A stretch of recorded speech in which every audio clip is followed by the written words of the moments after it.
கர்த்தருடைய நாமம் உயர்த்தப்படுவதாக. கிறிஸ்துவுக்குள் அன்பானவர்களே, இந்த நாளிலும் ஆரோக்கிய வார்த்தை ஒன்றை நாம் கேட்போம். 119வது சங்கீதம் 174ஆம் வசனம் இப்படி சொல்லுகிறது: கர்த்தாவே, உம்முடைய ரட்சிப்பின் மேல் ஆவலாயிருக்கிறேன், உம்முடைய வேதம் என் மன மகிழ்ச்சி. ஒரு அருமையான வார்த்தை. நான் விடுவிக்கப்படணும், நான் பாதுகாக்கப்படணும், நான் மேன்மையான நிலைக்கு வரணும்.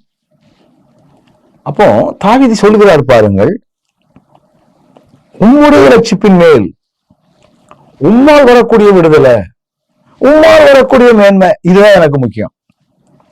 நானாகவே என்னை உயர்த்தி கொள்வதை விட நான் உம்மால் உயர்த்தப்படக்கூடியவனாக இருக்கணும், உம்மால் மேன்மைப்படுத்தப்படக்கூடியவனாக இருக்கணும், உம்மால் ஆச்சரியமான காரியங்களை செய்யக்கூடியவனாக நான் இருக்க வேண்டும்.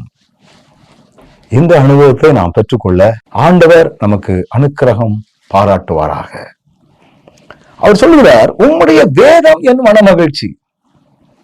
சிலருக்கு நாடகம் பார்ப்பது மன மகிழ்ச்சி, சிலருக்கு விளையாட்டுகள் மன மகிழ்ச்சி, சிலருக்கு பணம் சேர்ப்பது மன மகிழ்ச்சி. ஒவ்வொருவரும் ஒவ்வொரு காரியங்கள்ல அடிக்ஷன் ஆகி இருக்கிறார்கள், ஆகி இருக்கிறாங்க. ஆனா தாவீது என்ன சொல்றார்? உம்முடைய வசனதாயா எனக்கு மன மகிழ்ச்சி. இந்த மன மகிழ்ச்சி தான் நமக்கு மெய் மகிழ்ச்சி, இந்த மன மகிழ்ச்சி தான் நமக்கு உண்மையான மகிழ்ச்சி, இந்த மன மகிழ்ச்சி தான் நமக்கு ஆச்சரியமான காரியங்களை கொண்டு வரக்கூடிய மகிழ்ச்சியாக இருக்கிறது. இந்த மன மகிழ்ச்சியை நாம் பெற்றுக்கொள்வோம். நல்ல ஆண்டவரே, இந்த அருமையான வேலைக்காக நன்றி செலுத்துகிறோம்.